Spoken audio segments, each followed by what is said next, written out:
There was clamor, there was hype, and finally, after a really painful long wait, Maruti Suzuki launched the Jimny in India. The tiny off-roader packs in a fair bit on capability. But let's face it, the appeal lies in that hype in many ways. Most who wanted one didn't really care so much about the great outdoors. Now, in many ways, this one's really late to the party, right? Like, we really waited for this generation of this Jimny to get launched here in India. And the only good part is that we got a world first. After all that waiting, we did get the 5-door. But Maruti may have taken the hype a little too seriously and went for gold with more premium than expected pricing. Either they just want to keep it niche since manufacturing capacity is only so much, or yeah, they just really got the prices horribly wrong.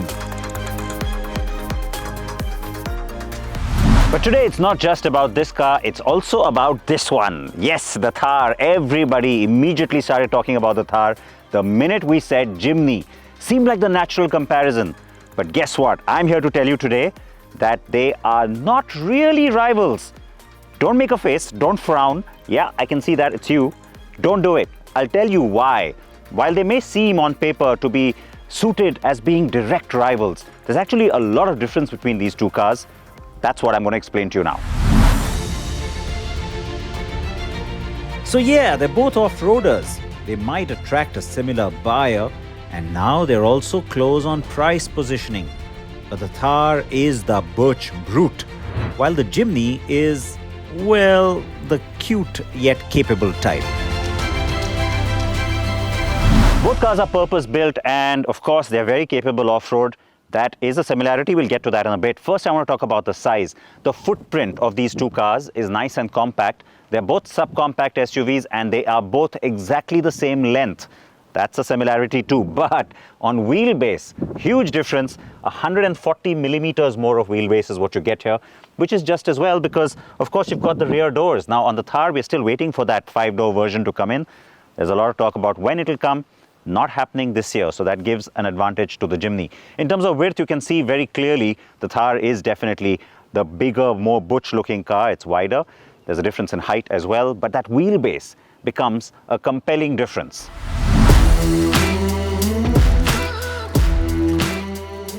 Both cars get side-opening rear doors with the spare mounted on them. On the Jimny, it's a proper door. On the Thar, it's a swing gate with the additional glass fold-up. Now that's because the Thar also gets soft-top or topless versions, while the Jimny does not. But here's the surprise. The Jimny also packs in a decent boot at 211 litres, and that goes up to 332 litres with the rear seats folded. On the Thar, it's kind of a joke to call that a boot, though you can fold those seats down, but still not that great. On cabin finish and fit, while the Jimny isn't going to set your pulse racing, and though Spartan, everything feels well put together.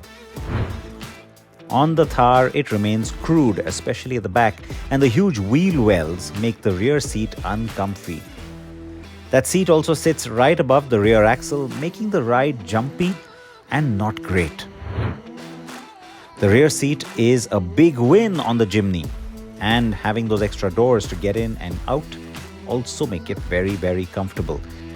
It will easily accommodate average height adults. The Thar's rear seat won't. The two cars come with touchscreens. The one on the Jimny's top-end variant is bigger and overall feels way better in its quality, interface and features. The Jimny gets a 7-inch screen on the Zeta and the 9-inch on the Alpha. The Thar only has a 7-inch option. Suzuki Connect telematics optional for connectivity on the Jimny, while on the Thar you get BlueSense. The smartphone connectivity interfaces are wireless or wired on the Jimny. On the Thar, it's only wired. The Suzuki also gets the better music system. And on instrument cluster, the Thar is better laid out, with that TFT color screen at the center. On the Jimny, the overall cluster is meant to be retro, But retro shouldn't be archaic, if you ask me. Now it's time to take this thing where it really belongs. Off-road.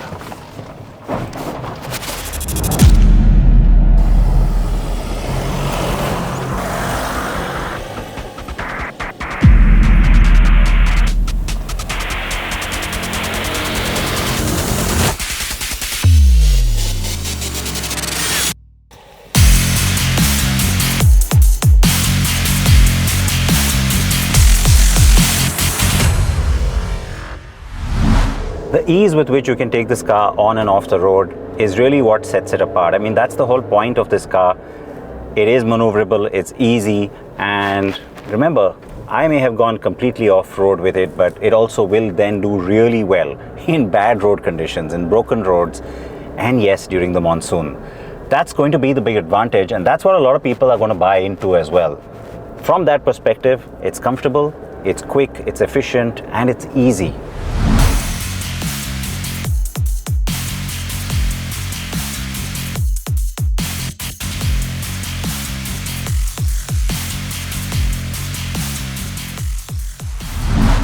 Now, unlike my first experience with the Jimny, where I predominantly spent time with the manual out of sheer excitement, today I have really focused on this automatic gearbox. A lot of people will argue that it's not sophisticated enough, it should be a more modern gearbox. But remember, the whole point here is how much torque do you get and how maneuverable is the car for the purpose it's built for. And frankly, if you want something that's really sophisticated, well, there are 7 DCTs available in the market, CVTs as well. Go ahead and buy one of those. Don't buy this car. This car is for people who can do all of this whenever they feel like it and yet be comfortable on the road. And yes, this car is comfortable on the road. So that's the thing. It's not for everyone if you really think about it. And you don't have to think too hard. But in the context of people who'll buy this car and drive it every day, the ride quality, the seating position, and the comfort, by the way, at the back as well, is also going to be a massive USP.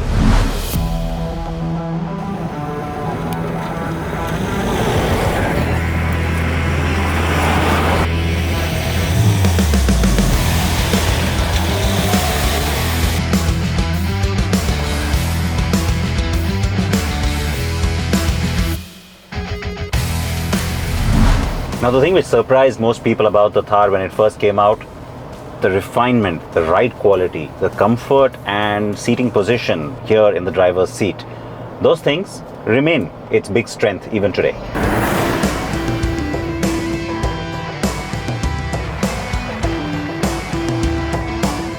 Now, the previous generation of the Thar, crude as it was, still had a bit of a cult following, right? I mean, there was a whole lot people did with that car, especially off-road. And the good news is that Mahindra took all of those learnings and put them into this car to just make it a whole lot better. But as I said earlier, at the back, the Thar isn't that great. And hopefully the longer wheelbase 5-door will improve that in a big way.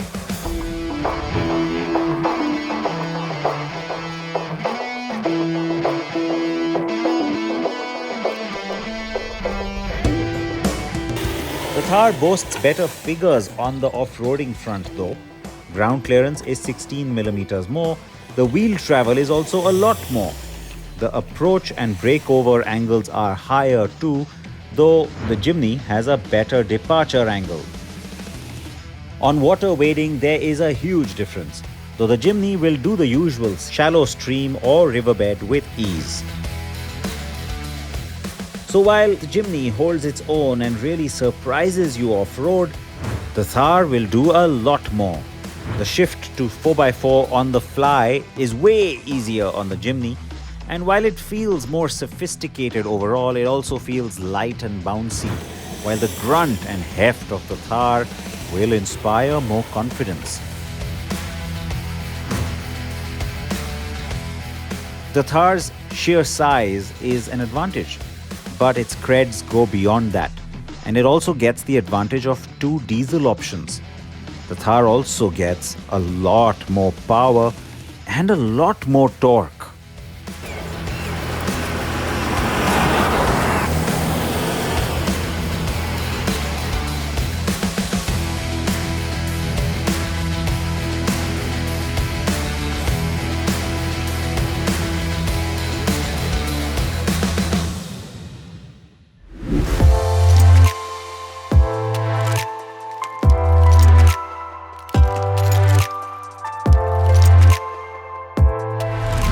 So there's no doubt that both these vehicles are pretty capable. In fact, the off-roading capability is baked into both. But also no doubt on the fact that the Thar can do a lot more because it is designed to do that. It's wider, it's got fatter tires, and it's got a lot more grunt with that diesel option as well.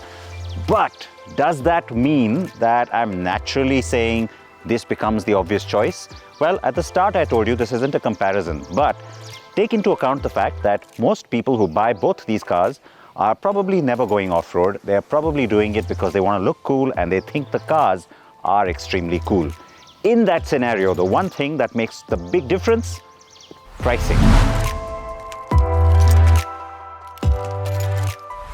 Now, neither car gets the sub 4 meter benefit that you get on GST because of their engine size. So there was always going to be pricing pressure. Yes, Mahindra was smart about bringing out the two-wheel drive version just on the eve of the Jimny launch. And there is all that talk about a 5-door coming from Mahindra. That's why it became important for Maruti to really get aggressive and get the pricing right. And don't forget that at this kind of pricing, you have so many more sophisticated urban options that give you so much more in terms of better cabins, better features, better screens, connectivity, all kinds of stuff. That's where this starts to look just a little bit too pricey. Yes, Maruti may have missed a trick here. About 60 to 80,000 cheaper and the car would have become hot commodity.